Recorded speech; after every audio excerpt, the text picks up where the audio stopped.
long time ago, in a faraway kingdom, there once was a gracious king who was loved by all of his people.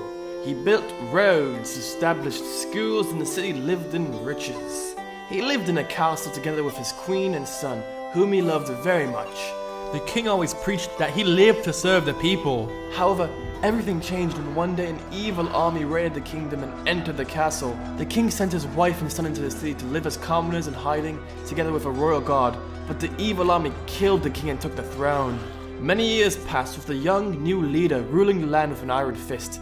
He was ruthless and taxed the people heavily, especially the farmers who had to give up most of their grain to the king. The people would come to him asking him for bread, but every day he would have a feast and leave his people to starve.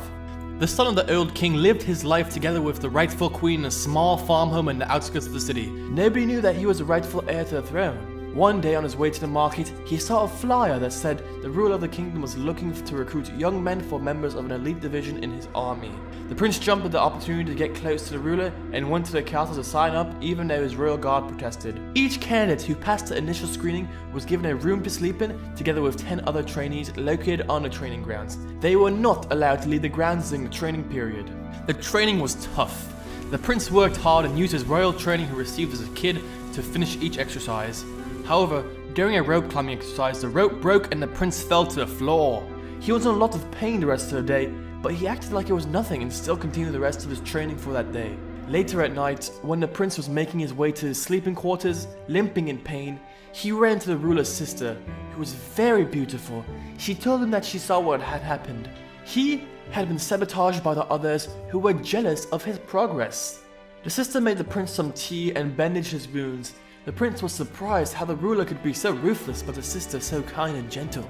Throughout his training, he would see the sister in the oddest of places. It seemed like she was always around now. He noticed that the sister would always leave at the same time to go to the market to buy fresh flowers. So, one early morning, the prince snuck off the training grounds into the village to buy the best flowers he could find and waited outside his sister's room at the time she always went to the market. When she came out of the room, he surprised her with the most beautiful bouquet she had ever seen. She loved it. Eventually, the prince made it through all of his training, and to his surprise, so did his guard. Turns out the clearly middle-aged man had told everyone that he was 22 years old to be able to make it in. The prince was now a member of the ruler's elite army and had gained the trust of the ruler.